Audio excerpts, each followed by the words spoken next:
ating driving light, yung parang yun lang ang ginagamit ko. Hindi na ako mabili ng ibang bracket. Mga bata, takbo-takbo sa gabi. Delikado pagtawid niya, may mga sasakyan.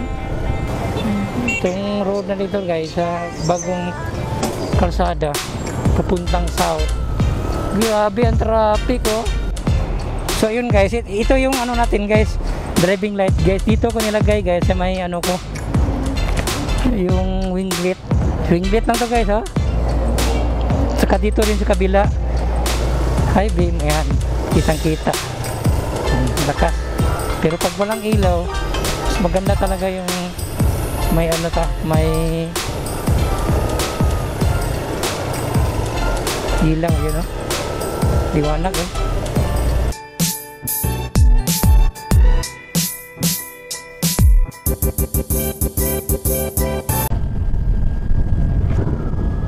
Yung mini driving light natin guys, nilipat natin yung pisto natin, nilagay sa may katabi ng ating winglet.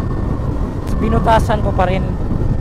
Ang kagandahan nito, yung bracket ng ating driving light, yung parang yun lang ang ginagamit ko. Hindi na ako mabili ng ibang bracket. Diretso ko na lagay yung bracket doon sa mismong lalagyan ng driving light. Wala akong vibrate guys. Kagaya ng dati, wala pa ring vibrate. Pero yung pwesto niya, nilipat ko lang. Nakatago na dito sa ano, winglet. Oh, ang ganda ng ano, ilaw. Tapos kung high, yun ang high. Low. Di nakagaya dati yan, nakalabas dito yun. Makikita mo ngayon, nakatago na. Pero mga bata, takbo-takbo sa gabi. Delikado pagtawid niyan, may mga sasakyan.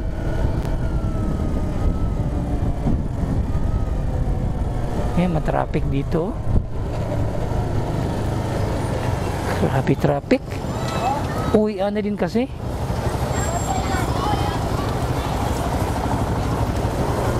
Ang ganda ng ano niya, yung dirt bike.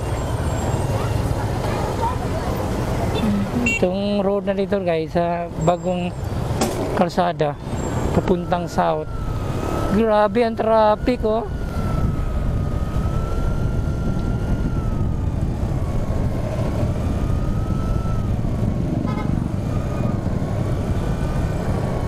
Grabe traffic oh. Pero papunta dito sa Bacolod walang traffic. Doon lang galing sa Bacolod, palabas ng South Road, iyon ang traffic. Grabe ang haba oh, ang pila.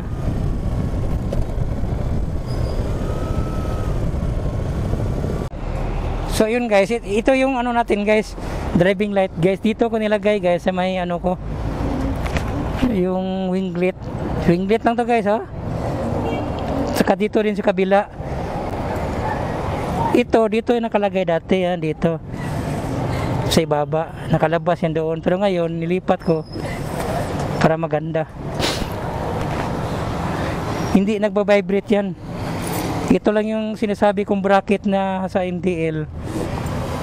Meron kasing nagtanong sa akin paano kinabit. Wala na akong ibang bracket, ito lang yun. Yan lang yung kinabit natin sa ating motor. At saka yung ano guys, ito guys, itim to dati guys, carbon. So ang ginawa ko guys, yun no, pininturahan ko yan. So yung gamit ko na pintura nito, spray lang, kagaya nito. Lahat ng puti na yan, yung tinira ko yan, pati yun, lahat na yan, puti lang yan, na ano, spray lang ginagamit ko. At saka matagal na rin ako na gumagamit ng spray na yun, na yung pangalan na yun ay Busni. Yan no. Yan yung ano niya, tindig ni Spider. Binagay ko lang puti kasi yung harap niya dito sa ibaba puti para mababagay doon sa ano niya, Yung front fender, yun oh. Oh, bumagay sa mukha niya. Yun si Spider. So mayroon pa tayong babaguhin dito, yan, may babaguhin tayo doon. Balak ko itago yung ano dito. Itong ano na yan, lalagyan ng coolant, itatago ko yan doon sa U-box. Para yun dito. Pinag-aralan ko pa kung saan ko ilagay yung coolant na yan para dito malinis na. Yun. Ito guys, ganito ka ano guys yung ilaw natin guys, ganito kalakas. Na-order ko lang to sa ano guys, sa may Shopee. Una, nakita ko to sa Facebook. Tapos nagtanong ako doon sa Facebook, nag-inquire. Tapos binigay na nilang link doon sa Shopee. So maganda talaga yung autogram na to. Maliit lang to. Ang liwanag. May paan to siya eh. Ang liwanag, maliit lang to.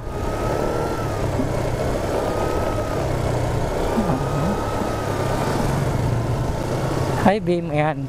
Kitang kita. Lakas. Pero pag walang ilaw, mas maganda talaga yung may ano may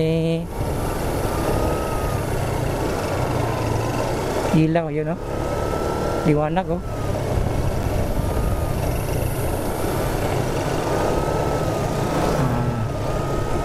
Doon, yun oh.